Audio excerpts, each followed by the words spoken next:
পৃথিবীতে দ্বিতীয় সুযোগ সবাই পায় না, বিশেষ করে যারা মানুষের জীবন নিয়ে কাজ করে। কিন্তু আদ্দিন মেডিকেল কলেজ হাসপাতাল সেই সুযোগ পেল। তবে সেই সুযোগের সঙ্গে বাধা আছে তিনটি শক্ত গিট।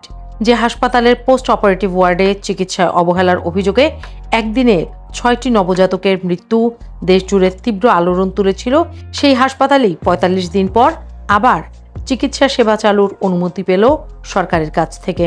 তদন্ত সন্তোষজনক হয়, আপিলে মিলেছে স্বস্তি। তবে তিনটি কঠোর শর্ত না মানলেই আবারও আইনি ব্যবস্থার মুখোমুখি হতে হবে রাজধানীর আদ্দিন মেডিকেল কলেজ হাসপাতালকে। সোমবার স্বাস্থ্য ও পরিবার কল্যাণ মন্ত্রণালয়ের স্বাস্থ্যসেবা বিভাগের জারি করা প্রজ্ঞাপনে রাজধানীর বড় মগবাজারের আদ্দিন মেডিকেল কলেজ হাসপাতালের লাইসেন্স বাতিলের আদেশ প্রত্যাহার করে শর্ত সাপেক্ষে পুনরায় কার্যক্রম পরিচালনার অনুমতি দেওয়া হয়।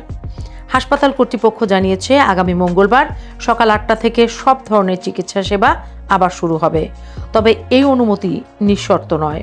প্রথমত, the medical practice and private clinics and laboratories regulation ordinance 1982-র সব বিধান কঠোরভাবে অনুসরণ করতে হবে।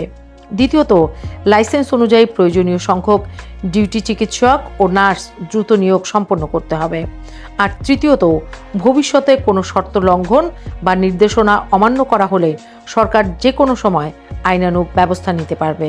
ঘটনার সূত্রপাত গত 27 মে হাসপাতালটির পোস্ট অপারেটিভ ওয়ার্ডে চিকিৎসার অবহেলার অভিযোগে 6 নবজাতকের মৃত্যুর ঘটনা দেশব্যাপী ক্ষোভের জন্ম দেয়। পরে তদন্ত কমিটির প্রতিবেদনে হাসপাতাল কর্তৃপক্ষের গাফিলতির বিষয়টি উঠে এলে গত জুনে হাসপাতালটির লাইসেন্স বাতিল করে সরকার। তবে সেখানেই শেষ হয়নি গল্প। লাইসেন্স বাতিলের সিদ্ধান্তের বিরুদ্ধে আপিল করে আদ্দিন কর্তৃপক্ষ। সেই আপিলের পরিপ্রেক্ষিতে নতুন করে তদন্ত কমিটি গঠন করা হয়। গত 15 জুলাই কমিটিকে 3 কর্মদিবসের মধ্যে সরেজমিন পরিদর্শন করে প্রতিবেদন দিতে নির্দেশ দেয় স্বাস্থ্যসেবা বিভাগ। তদন্ত শেষে জমা দেওয়া প্রতিবেদনকে সন্তোষজনক বিবেচনা করেই লাইসেন্স পুনর্বহালের সিদ্ধান্ত নেয় সরকার। এদিকে লাইসেন্স ফিরে পাওয়ার পর আদ্দিন ফাউন্ডেশনের পরিচালক তারিকুল ইসলাম মুকুল স্বাক্ষরিত সংবাদ বিজ্ঞপ্তিতে হাসপাতাল কর্তৃপক্ষ মহান আল্লাহর প্রতি শুকরিয়া আদায় করেছে। একই সঙ্গে সরকার, স্বাস্থ্য মন্ত্রণালয়, স্বাস্থ্য অধিদপ্তর, চিকিৎসক, গণমাধ্যম কর্মী এবং এই সংকটময় সময়ে পাশে থাকা সেবা গ্রহীতাদের প্রতিও কৃতজ্ঞতা প্রকাশ করেছে তারা। আদ্দিন হাসপাতাল কম খরচে নির্ভরযোগ্য মা ও শিশু চিকিৎসার একটি প্রতিষ্ঠান হিসেবে বিবেচিত হতো। বিশেষ করে নিম্ন ও মধ্যবিত্ত পরিবারের কাছে এটি দীর্ঘদিন ধরে আস্থার প্রতীক। গর্ভবতী নারী, প্রসূতি ও নবজাতকদের আধুনিক চিকিৎসা তুলনামূলক কম খরচে দেওয়ার কারণে হাসপাতালটি আলাদা পরিচিতি গড়ে তুলেছে।